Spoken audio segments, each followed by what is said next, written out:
Qui est Tania Saint-Val? Tania Saint-Val, chanteuse, mère, femme, épouse. Et puis pour parler plus précisément de ma carrière, ben, ça fait à peu près 29 ans que je fais ce métier. 2015 fera 30 ans en fait. Et j'ai à peu près 18 albums et quelques best-of, beaucoup de concerts. Voilà, je défends les couleurs de la musique caribéenne, notamment du zouk, et puis de la musique un peu plus soul, jazz, depuis quelques temps. Voilà. Et en 30 ans de carrière et 18 albums, quel bilan faites-vous de ce parcours? Très intéressant. Je crois que la petite fille qui, à l'époque, rêvait de devenir chanteuse et d'en faire son métier, alors que pour une femme, c'était quand même assez inaccessible de faire ce métier, c'était mal vu. Au contraire, aujourd'hui, j'ai prouvé que, bien sûr, que la femme peut entreprendre d'être non seulement un chef d'entreprise, de pouvoir chanter, garder une image autour de ça, quelque chose de bien. Donc voilà, quoi, le bilan est plutôt positif. Ce qui est plutôt un petit peu négatif, c'est qu'il faut encore se battre parce que notre musique reste quand même une musique, on va dire, dite entre guillemets, une musique ethnique, puisque c'est du zouk, donc c'est une musique pour lesquelles on va se battre encore, on va se battre encore. Voilà. Et vous avez fait plein de duos, plein de, de, de collaborations avec des artistes, notamment des grands noms de la musique française, Johnny Hallyday, Michel Sardou. Vous avez participé à leur tournée. Quels sont les moments forts, quels sont les moments les plus marquants de votre carrière? Eh bien, oui, Johnny Hallyday, ça a été un grand moment, un bon moment, parce que ça nous a permis en fait de voir comment des artistes professionnels qui ont de nombreux moyens, parce que c'est pas les petits moyens qu'on a, hein. Il faut savoir qu'il y a vraiment de grands moyens. On a fait une grosse tournée européenne. J'étais ravie parce que ça m'a permis de voir quand les gens ont les moyens, comment ils travaillent. Ils travaillent avec une telle facilité. Et tout ce que je peux dire, c'est que nous, soit en Afrique, soit dans la Caraïbe, il y a un tel vivier de gens avec, qui ont beaucoup de potentiel, mais qui malheureusement ont peu d'argent, peu de moyens. Alors je me dis, si on avait de tels moyens, je crois qu'on serait de grands, grands artistes comme les États-Unis. Et on voit que vous n'êtes pas juste chanteuse, vous avez joué dans des films, vous avez fait aussi des Des présentations, missions. des musiciens, vous touchez à tout en fait. Non, je pense qu'à un moment donné, un artiste a envie de s'exprimer. Donc j'ai laissé mon cœur, mon libre arbitre, je me suis laissé vivre. Voilà, j'ai chanté, j'ai voyagé, j'ai travaillé. Donc c'est vrai que j'ai participé à aussi une comédie musicale de Serge Millet qui vient de la Côte d'Ivoire et qui était un hommage à Nelson Mandela.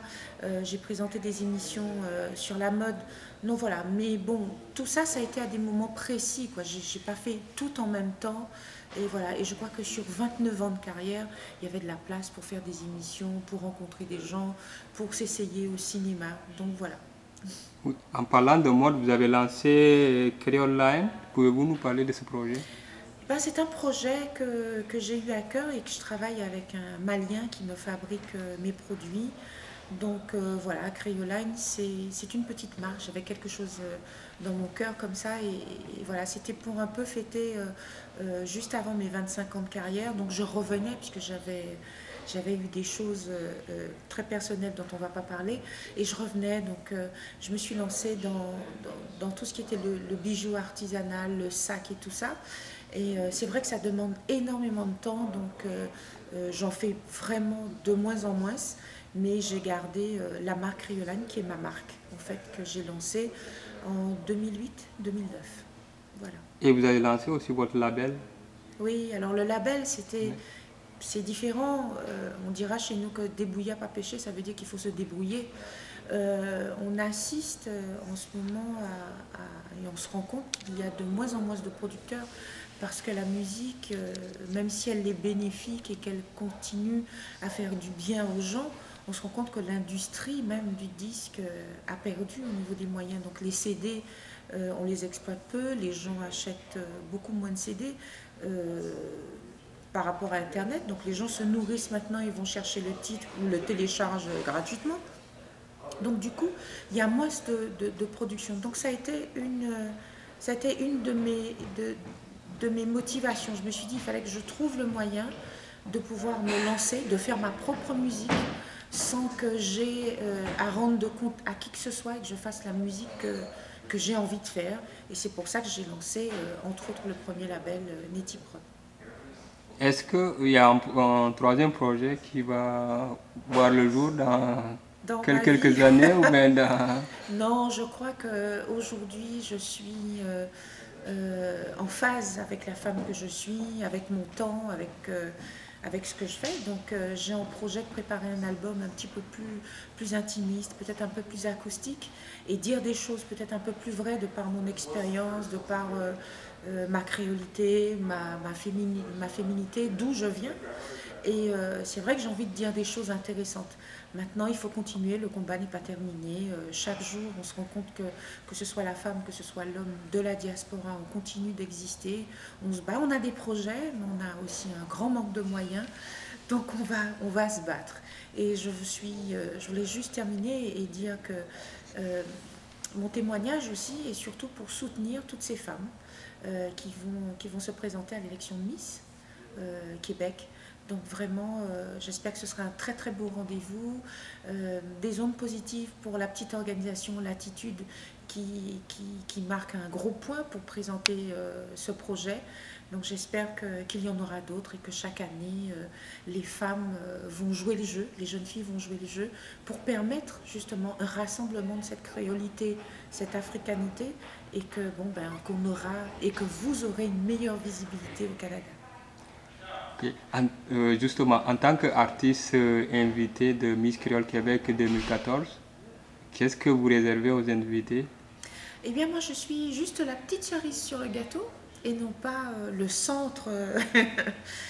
C'est avant tout une élection de Miss et voilà, donc j'encourage, comme je disais tout à l'heure, toutes les jeunes filles. Et puis mon invitation tient pour pouvoir présenter quelques chansons faisant partie de la diaspora caribéenne de la Guadeloupe. Donc je viendrai présenter quelques chansons, petite cerise sur les gâteaux. Merci beaucoup. De rien. Et un petit mot pour nos lecteurs d'Afrique Caraïbe? Contente de pouvoir et d'aller découvrir ce que vous faites sur le web. Je mettrai un petit mot sur mon Facebook parce que j'ai quand même pas mal de personnes qui me suivent. Et puis tous mes encouragements, plein de bonnes choses à vous. Et je crois que c'est comme on dit chez nous, c'est grain de riz qui a fait sac de riz. C'est le grain de riz qui fait le gros sac de riz.